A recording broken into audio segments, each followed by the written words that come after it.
Bisa pinjam HP-nya siapa, soalnya foto tadi. Terlalu banyak.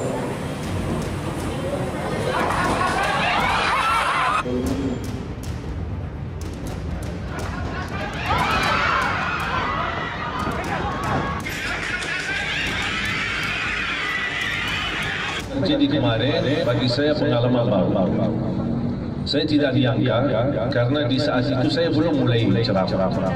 Saya masih berinteraksi dengan jamaah, dan ketika saya panggil seorang anak karena acaranya kan wisuda, dan saya ingin salah satu wisudawan untuk bisa naik ke panggung, saya ingin mendengar bacaan.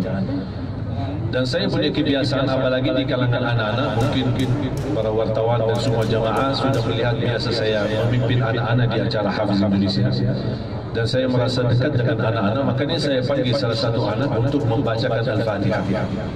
Sambil saya memperbaiki dan teruskan bacaan yang benar, di mana letakkan kesalahan, walaupun suaranya bagus.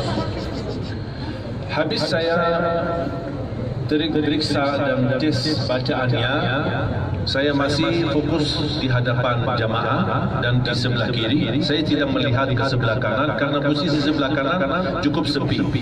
Karena panggung di dekat halaman masjid yang dekat pintu keluar masuk, pintu jalan. Dan pintu ini mungkin karena jalan keluar masuk tidak banyak jamaah di situ supaya tidak terganggu. Makanya saya lebih banyak fokus kepada jamaah yang ada di hadapan saya sama yang ada di kiri saya. Begitu saya selesai tes bacaan Al-Fatihah, saya masih menawarkan kepada anak itu. Saya belum tahu dia anak yatim. Belakangan baru saya tahu ternyata dia anak yatim, usia 9 tahun. Begitu saya selesai tes bacaan Al-Fatihah, saya tawarkan, kamu ingin hadiah apa? Niat saya sebenarnya mau hadiahkan umrah untuk dia sama ibunya. Tapi saya belum terbuka. Saya masih tawarkan, kamu mau hadiah apa? Dia masih bingung sampai dia mempandangi ibunya. Saya bilang, udah sana aja ke ibu, coba tanya ibu kamu, barangkali ada masukan apa lagi. Balik lagi sebentar, mau sepeda, kata. Udah kita sediain di sepeda. Atau mau yang lain, ada enggak yang lain? Kamu memang bisa naik sepeda, bisa pakai sepeda? Dia bilang belum bisa, belum pernah. Udah coba tanya ibu lagi. Sebenarnya saya ingin dia mengucapkan, aku mau hadiah umrah. Pas begitu subhanallah mengucapkan hadiah umrah, dan saya di saat itu minta HP dari beliau. Saya ingin sebenarnya foto sekalian, saya merekam hadiah umrah untuk dia. Pas ketika memegang handphone HP ibu itu, ternyata HP-nya full data. Dia tidak bisa difoto. Makanya saya tawarkan ke jemaah, mohon jemaah boleh pinjam HP-nya sebentar. Dan saya masih lihat ke kiri dan yang di depan saya. Belum ada respon, tiba-tiba saya baru saja hitungan titik, baru saja mengarah ke kanan untuk memperbicara kepada jamaah yang tersisa di sebelah kanan untuk meminjamkan HP-nya. Tiba-tiba ada orang naik panggung. Dan cepat saya pikiran saya lagi muantar HP. Saya tidak membayangkan hal yang lain. Tapi cara dia loncat, lari, kemudian sasarannya kepada saya, posisi saya masih duduk, saya masih nyaman, belum bergerak sama sekali. Sambil saya melihat tangannya, posisinya ke atas, dia mau menusuk. Dan posisi saya, kalau Allah SWT takdirkan tidak bergerak sama sekali, otomatis kalau mungkin di bagian leher atau di bagian kepala. Berarti sasarannya sudah jelas kemana ini. Apalagi saya pasti bisa pandangi matanya. Qadarullah, pas saya di posisi duduk dan hitungan titik saja, saya tidak bisa membayangkan itu semua terjadi karena qadarullah. Saya angkat tangan, kemudian tusukannya ke tangan saya. Baru saya berdiri. Sedangkan saat saya posisi titik berdiri, anak itu masih memegang pisunya, dan pisunya sudah tertusuk di dalam tangan saya, dan dia masih megang, dia belum lepas. Cara megang pisunya sangat kuat. Makanya sambil saya bangun dia masih belum lepas, dan dia ingin menarik karena mungkin dia merasa gagal tusuk saya di posisi yang dia inginkan. Ketika saya berdiri dia ingin cepat dia, dan subhanallah luar biasa cepat. cepat dia reaksi, cepat respon gerakan saya, dan cepat dia ingin tusuk. Makanya saya langsung lawan dengan saya gerakan tangan saya ke arah kiri, kemudian dia patah pisunya, kurang lebih pisu sampai ke dalam hampir 8 cm. Kemudian saya tidak sadar pisunya patah, tapi yang saya sadar begitu saya melawan dia jatuh. Kemudian masih saya melihat di tangannya, tapi saya belum lihat dia ini. Baru jamaah mengamankan. Ketika saya melihat tangan saya sudah berdarah, saya kaget. Baru saya melihat bekas pisunya masih ada ke dalam. Kemudian saya dengan mengucapkan Bismillah, Alhamdulillah, Inna lillahi wa inna ilaihi raji'un, saya lepas kaki tangan kiri. Saya lepas, saya keluarkan, kemudian saya jatuhkan.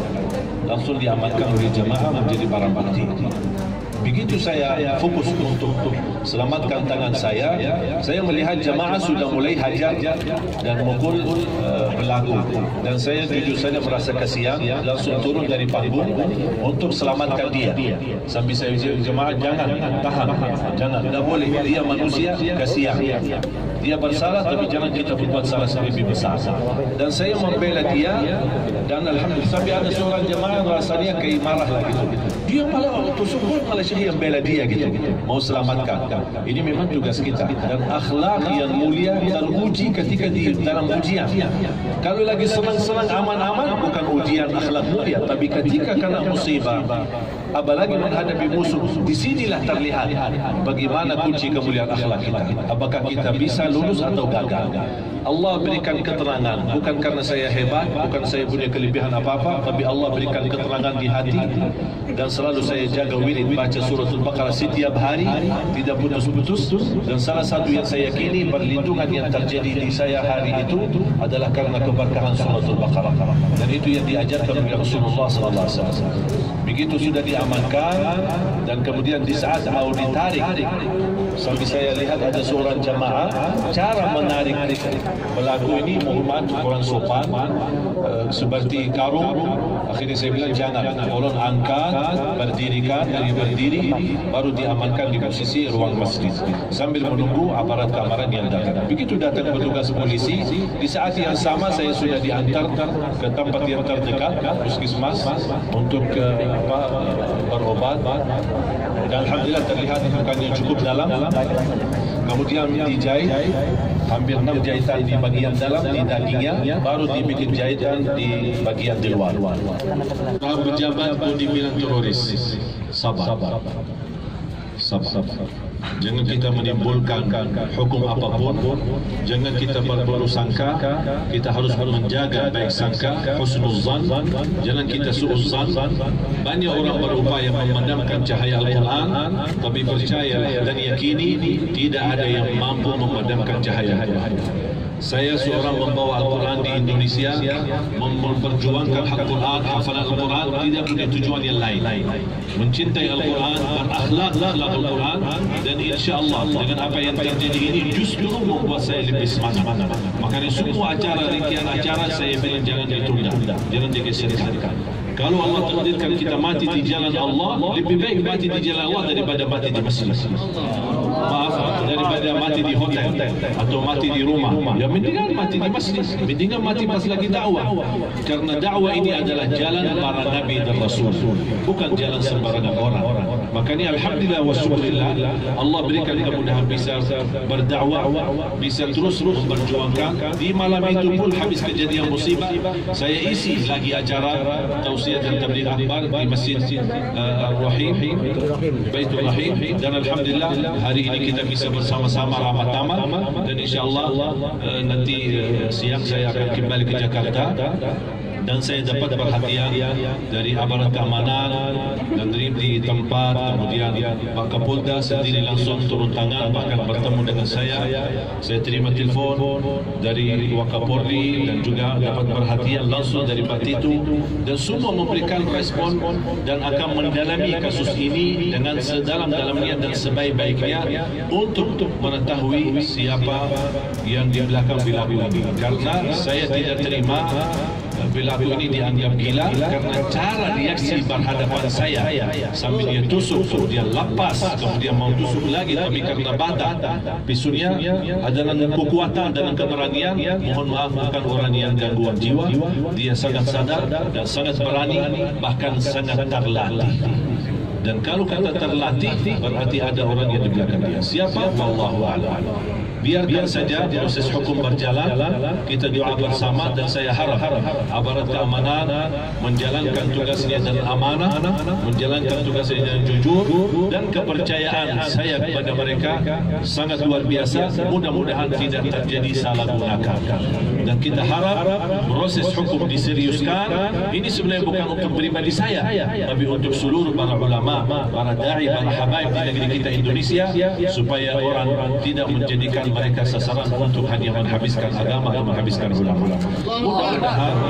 Mudah-mudahan apa yang terjadi, karena mohon maaf kejadian ini, ulama kita di Indonesia kadang-kadang terlalu ikhlas.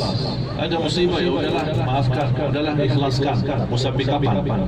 Mohon maaf, ikhlas ada waktunya, ikhlas ada poin-poinnya, ikhlas pun ada persyaratannya. Kadang-kadang kita ikhlas, tapi ketika kita terlalu ikhlas, orang-orang memanfaatkan dan menanggap kita lemah, menanggap kita tidak bisa apa-apa. InsyaAllah kita bisa melawan semua kebatilan, tapi kita tidak mau adu domba, kita tidak mau terjadi fitnah, tidak mau terpublikasi, kita mau yang terbaik untuk umat. Makanya sebelum terjadi hal-hal yang tidak diinginkan, mohon aparat keamanan, khususnya polisi, tolong ditindaklanjuti dengan sebaik-baik dan amanah, supaya bisa menenangkan masyarakat dengan kejadian ini, dan mudah-mudahan tidak terulang lagi. Isu menyudut masyarakat Lampung atau Lampung, Bandar Lampung menjadi daerah radikal atau daerah teroris atau daerah yang suka kekerasan. Mohon maaf, kejadian ini cuma satu orang yang benar-benar, bukan masyarakat Lampung. Masyarakat Lampung saya kenal baik, saya sudah berkali-kali ke Lampung. Masyarakat Lampung sangat mencintai kedamaian, sangat mencintai ulama, sangat mencintai para habaib. Tak mungkin mereka berniat jahat seperti ini. Kalau ada satu orang atau dua orang berlaku seperti ini, bukan mewakili seluruh masyarakat Lampung. Siapa itu?